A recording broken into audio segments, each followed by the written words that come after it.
I'm Ethan, 38, a male, and I suspected my wife was planning a divorce, so I moved my assets. The very thought of it felt like a betrayal before it even happened, a cold hand closing around my heart. Sophia and I had been married for 12 years. For most of that time, our life together felt like a smooth, beautiful river. We met in college, fell in love over late night study sessions and bad coffee, and built a life that seemed idyllic from the outside looking in. She was a graphic designer, a creative soul who filled our home with vibrant colors and beautiful art. I was a software engineer, a methodical, logical person who found joy in the elegant efficiency of a well-written code. We were different, but we fit together like two perfect, interlocking pieces. Our love story, to me, had always been one of support and mutual respect. I remembered a time, early in our marriage, when I was struggling with a huge project at work. I was putting in 80-hour weeks, barely sleeping, and the pressure was immense. Sophia, without a single word of complaint, took over all the household chores, cooked every meal, and made sure I had a warm cup of coffee waiting for me every morning. She would sneak into my office at midnight to place a plate of my favorite cookies on my desk, her silent way of saying, "I'm here for you."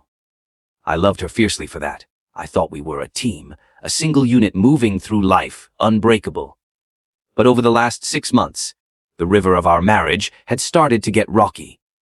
The current had slowed, and I felt eddies of tension pulling us apart. It started so subtly that I almost didn't notice it at first. The little things that once defined our closeness began to fade.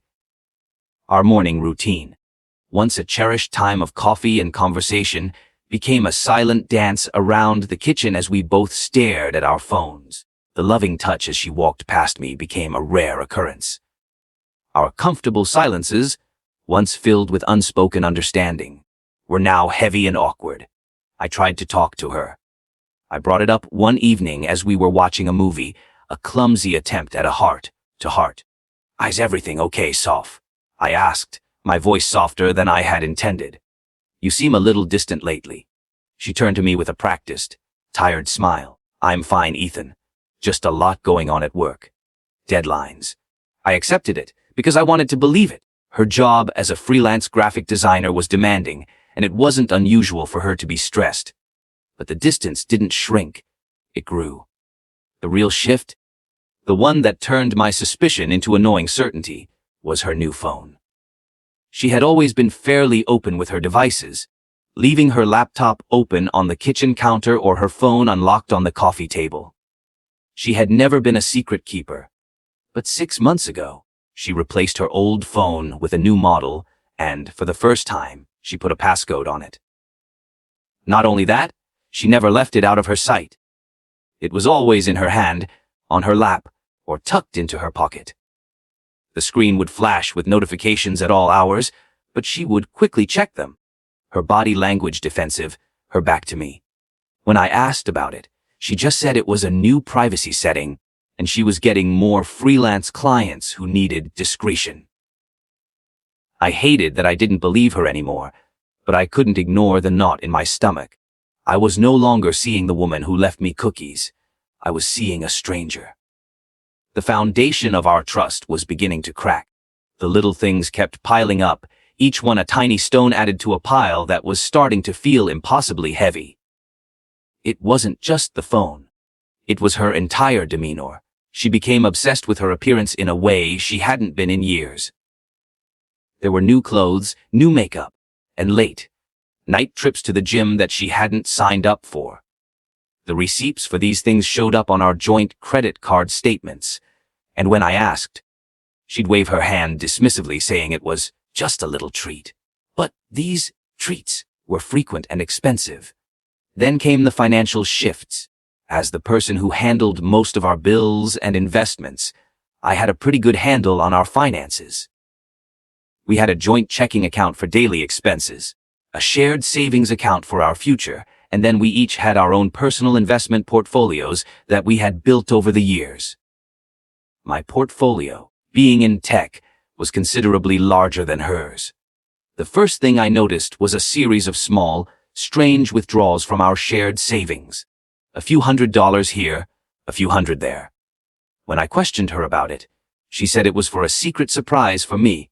A trip, a gift, something special for our anniversary. I was so starved for a sign of affection that I latched onto that idea, trying to convince myself that my suspicions were wrong. But the pattern continued, and the amounts grew. $1,000 here, $1,500 there. It wasn't enough to trigger an alarm, but it was enough to be noticeable. It wasn't an expense for a trip.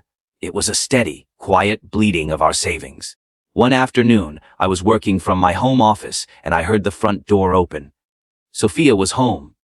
She walked in, and without saying a word, she went straight to her desk and opened her laptop. I could tell she was on a video call.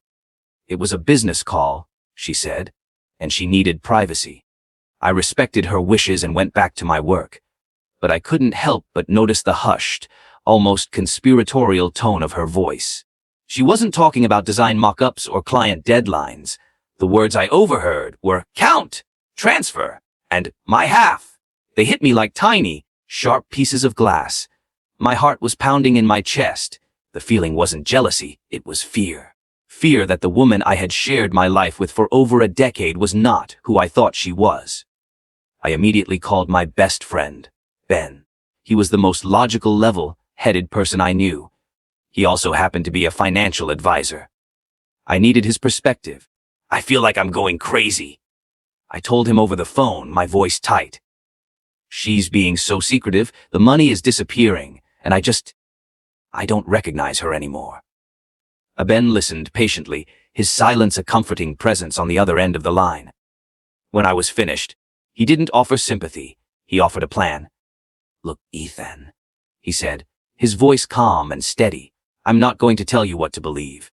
But I'm going to tell you this: you need to protect yourself.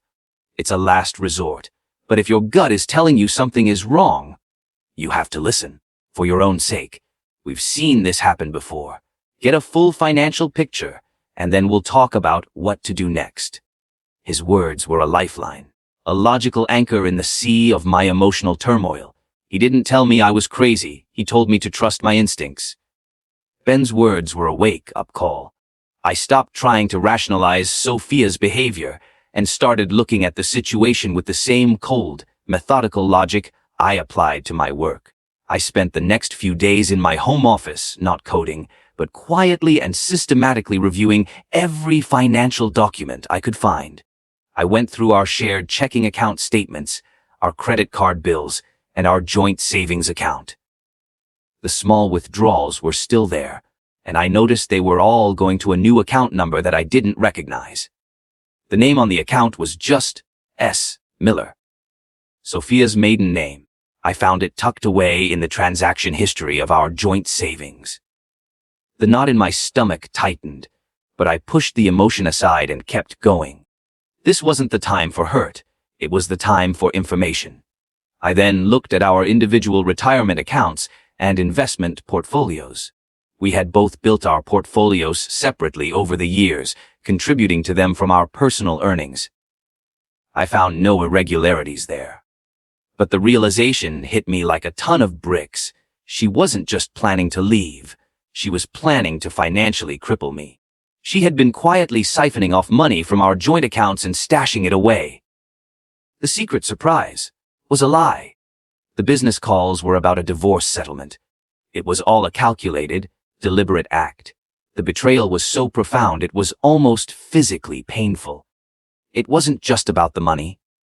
It was about the trust we had built over a decade and a half. The memories of her placing cookies on my desk, of us holding hands on long walks, of our shared dreams for the future. All of it felt tainted, a cruel illusion. I called Ben again, my voice shaking. You were right, I said. It's all there. The withdrawals, the new account. She's planning to take everything she can. Ben was calm and practical. All right, Ethan, it's time to act. We need to move your personal assets. Not out of spite, but for self-preservation. It's a standard practice in these situations. You're not being malicious, you're protecting yourself from a calculated attack. He guided me through the legal and financial steps. He explained that since my investment portfolio was a separate asset, and I could prove the funds were moved before any legal action was initiated, it would be difficult for her to claim a right to them. The process of moving my assets was a surreal experience. It involved countless forms, calls to my bank and brokerage, and hours spent explaining the situation to various professionals without revealing too much. I felt like a spy in my own home. I would wait for Sophia to leave for the day, then I would get to work, my heart pounding with a mixture of fear and determination. I moved everything, my personal savings, my retirement accounts, and my entire investment portfolio, all into a new, secure account that was completely separate from any of our shared accounts. I left enough money in our joint checking to cover our monthly bills, so she wouldn't notice anything was wrong. It felt dirty and wrong, like I was betraying her. But every time I felt that pang of guilt, I'd remember her hushed phone calls and the stolen money from our savings. I would remember the distance in her eyes and the way she held her phone like a precious secret.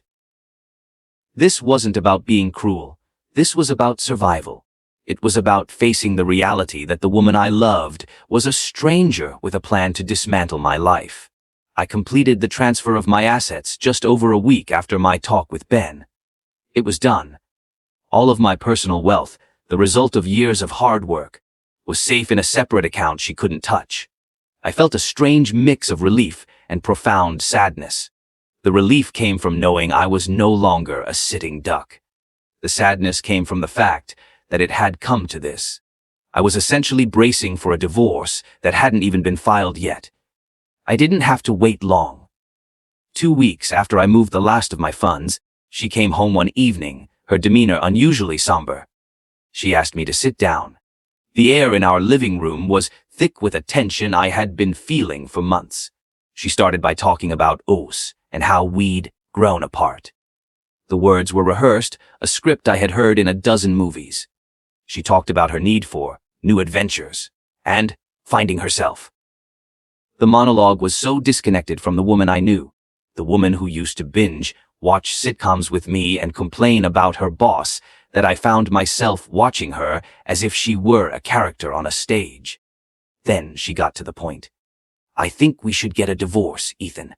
She said the words with a detached, almost professional tone. "It's for the best. We can be amicable. I've already talked to a lawyer. We can sell the house, and I'm prepared to be fair. We'll split everything down the middle."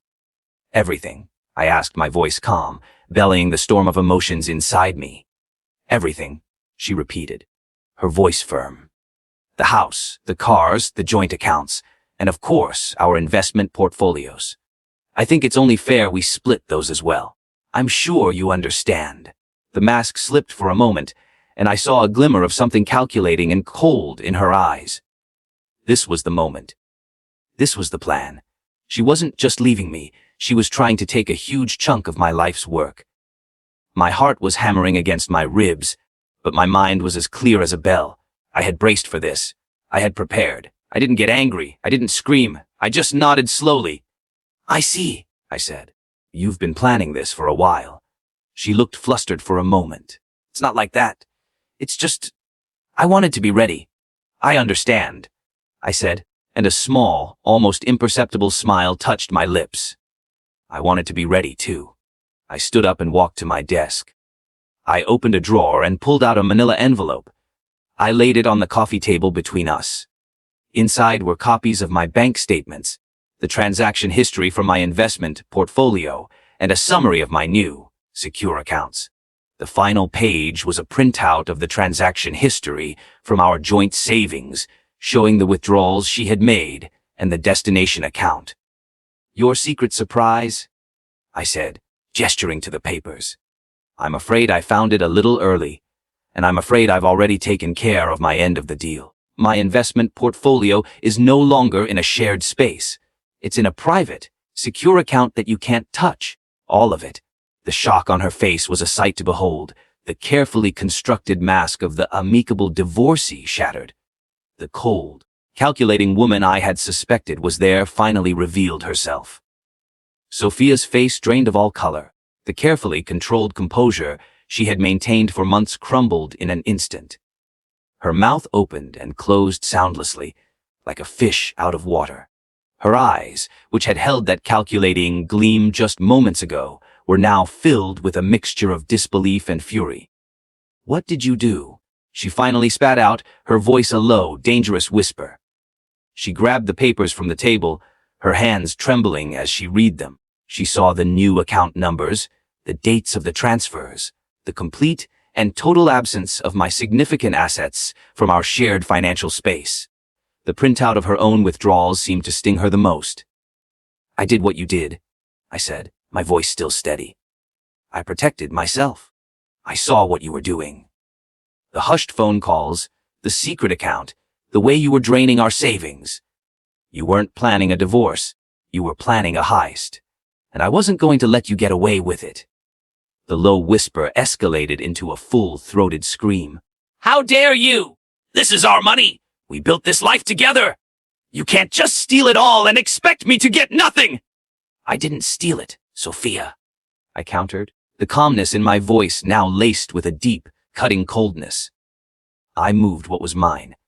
My personal investment portfolio, which I built with my earnings. The money you took from our savings. That's what I'd call stealing. You were planning to blindside me, to leave me with nothing but half a house and a pile of bills. Don't act like a victim here. You're the one who planned this." She threw the papers back onto the table, her hands balled into fists. "You're a monster, Ethan! A cold, heartless monster! How could you do this to me after everything we had?" The words were meant to be a blade, but they fell flat. She was trying to guilt-trip me, to make me feel remorse for protecting myself.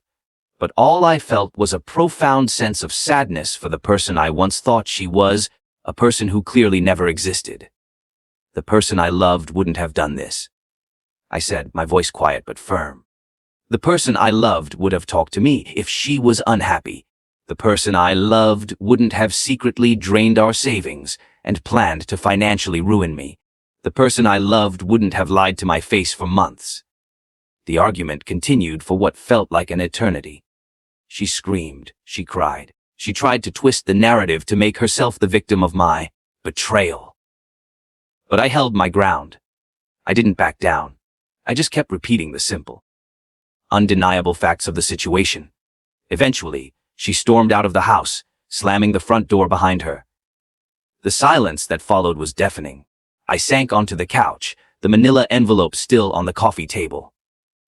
The house felt empty, and my heart felt like a hollowed-out shell. The pain of the divorce was real, but it was overshadowed by the deep wound of her betrayal. This wasn't a marriage that had simply run its course. It was a carefully plotted attack, and I was fortunate enough to have seen it coming. I picked up my phone and called a lawyer, a Ms. Ania Sharma, who Ben had recommended. I needed someone to guide me through the legal labyrinth she had created. The next day, I had my first meeting with Ms. Ania Sharma. Her office was sleek and minimalist, a perfect reflection of her no-nonsense personality.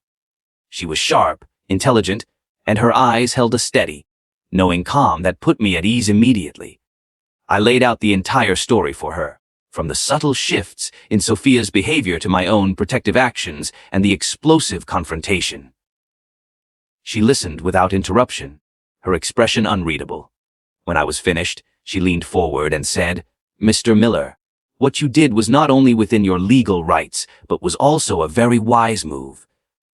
Had you not transferred your personal assets, we would have faced a much more difficult fight. Your actions, far from being a betrayal, were a prudent measure of self-preservation. It's a textbook case of a party attempting to preemptively seize marital assets." Her words were a validation I didn't know I desperately needed. She explained the legal process to me, breaking it down into manageable steps. "We will respond to her lawyer with a counteroffer. We will propose an equitable division of the truly shared assets, the house, the cars, the joint checking account. But we will not yield on your personal portfolio. We have clear evidence of her intent and a strong legal standing. She'll likely try to fight it, but we have the upper hand." Sophia's lawyer, a man named Mr. Peterson, soon contacted Ms. Sharma. As predicted, he was aggressive and demanding, claiming that my actions were marital misconduct and that Sophia was entitled to a larger share of the assets because of her emotional distress. Ms. Sharma just laughed. Emotional distress? She asked, a wry smile on her face. Her emotional distress stems from the fact that her plan failed, not from any wrongdoing on your part. We have the bank statements to prove her intent. This isn't a case of marital misconduct. It's a case of attempted financial fraud. We will not be bullied. The legal battle became a cold war of documents and motions. Sophia, through her lawyer, tried every angle imaginable. She tried to claim that the money in my portfolio was a result of my earnings during our marriage and therefore was a joint asset. But Ms. Sharma was always one step ahead. She pointed out that we had always kept our personal portfolios separate and that the money had been earned over a long period, not just during our marriage. She also had the proof of the money Sophia had already siphoned from our joint savings. She wasn't just fighting for me. She was exposing Sophia's deceit at every turn. During this time, I felt a strange sense of empowerment. The heartbreak was still there, but it was now a manageable ache, not a crippling pain. I was no longer a victim. I was a fighter, a survivor. I was no longer walking on eggshells in my own home, trying to figure out what was wrong. I knew what was wrong, and I was actively doing something about it. I was taking control of my life, one legal document at a time. The sadness of losing my marriage was being slowly replaced by the grim satisfaction of winning my life back. The legal proceedings dragged on for several months, a tedious and emotionally draining process. But with Ms. Sharma's expertise and my unshakable resolve, the tide was always in our favor. Sophia's lawyer eventually realized that their case was weak and that their aggressive tactics were only costing them more in legal fees. They were trying to get me to settle out of fear, but I was no longer afraid. Finally, we reached a settlement. It was fair, but it was not what Sophia had envisioned. The house was sold and the profits were split evenly, as were the remaining funds in our joint accounts and the assets in our joint checking. But my personal portfolio, the source of so much of her anger and greed, was untouched. It was mine, and it was safe. The divorce was finalized, and I was free. The day I signed the final papers was a strange one. There was no celebration, no sense of triumph, just a quiet, profound relief. It felt less like the end of a war and more like the end of a long, terrible sickness. I walked out of the courthouse and into the crisp autumn air, a single man again, carrying nothing but a manila envelope and the weight of a shattered past. I spent the next few weeks trying to put my life back together. I moved into a small apartment, a far cry from the spacious home Sophia and I had built together. But the space was mine alone, and it felt like a blank canvas. I began to rediscover who I was, separate from the identity of a husband. I started cooking again, something I had always enjoyed, but had given up when Sophia took over the kitchen. I reconnected with old friends, and I found myself laughing again, a sound I hadn't heard from myself in a long time. Ben was a huge part of my recovery. We would meet for coffee, and he would listen to my thoughts and feelings without judgment. "You did the right thing, Ethan," he told me one day. "It hurts, I know. But imagine if you hadn't. You would have lost everything. And she would have gotten away with it. You're not just a survivor. You're a hero in your own story." His words hit me. He was right. I wasn't just a casualty of a failed marriage. I was the protagonist of my own life, and I had fought to save myself. I had lost a wife, a home, and a future I had always believed in. But I hadn't lost my dignity, my savings, or my sense of self. I was heartbroken, but I was not broken. The river of my life had hit a massive roadblock, but I had navigated around it. The current was starting to flow again, and I was ready for where it would take me next. I was ready to heal, to rebuild, and to one day find someone who understood that love wasn't a contract to be exploited, but a trust to be cherished. After listening to today's story, perhaps it has raised some new questions in your mind. Every day on Reddit, new experiences and moments create fresh stories. We are all human, If you enjoyed this story, feel free to share it too. Thank you for your time, and don't forget to keep an eye out for more stories coming soon.